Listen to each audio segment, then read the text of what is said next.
Hi, Rich. It is you who should be commended for your efforts to get the truth out there, and, as you note, in supporting you, I'm supporting that. I'm only a recent subscriber to your YouTube channel, having stumbled across it through the good graces of Google, recognizing my search for more information on this flat earth thing that exploded in my brain about a month ago, when I finally decided to see what all this foolishness was about. That, of course, led to Eric Dubay. I've now read both his books. He rocks. WikiWiki, Jeranism, and you. I gotta say, that particular lightning bolt of truth just about shut me down, having reached a point in my life where I have virtually unlimited opportunity to do so, along with the will. I've learned vast amounts of new information in the past few years about government, history, metaphysics, astrology, numbers, etc. I alternatively would be pleased, troubled, pissed, amazed, surprised, disappointed, the normal reactions experienced when someone learns something new at an advanced age and begins to synthesize this knowledge. This flat earth thing, though, this planet, knocked me to the floor. It was too much.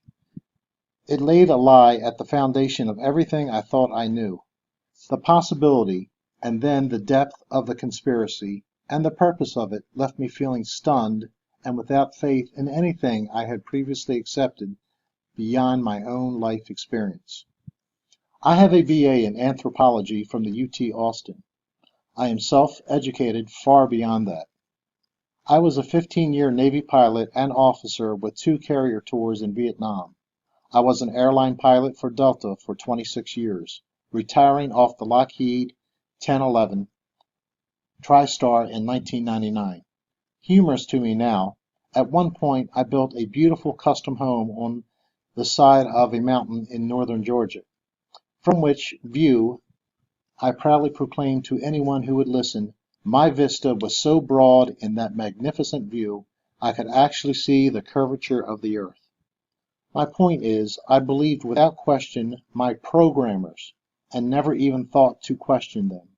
In 33 years of active flying, both nationally and internationally, with many thousands of hours logged, whether flying on instruments or actually viewing the terrain beneath, whether over land or ocean, I always believed I could see that faint curvature, the same one I saw from my deck in Georgia. And then there's this.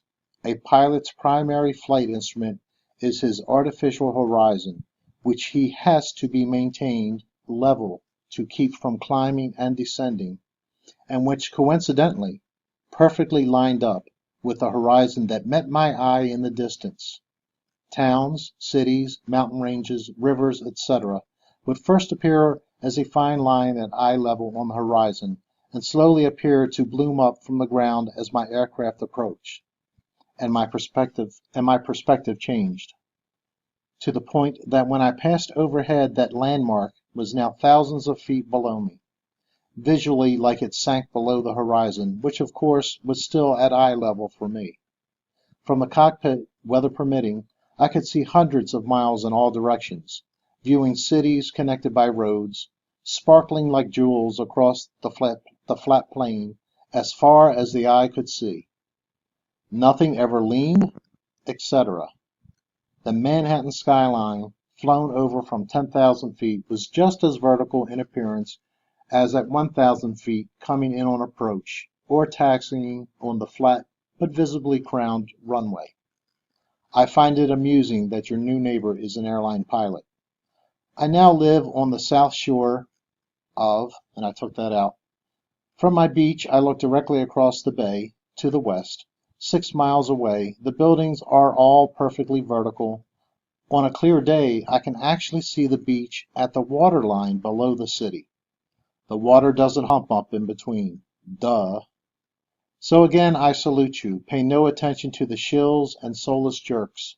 Rest assured that your message is getting out to the people who are looking for truth.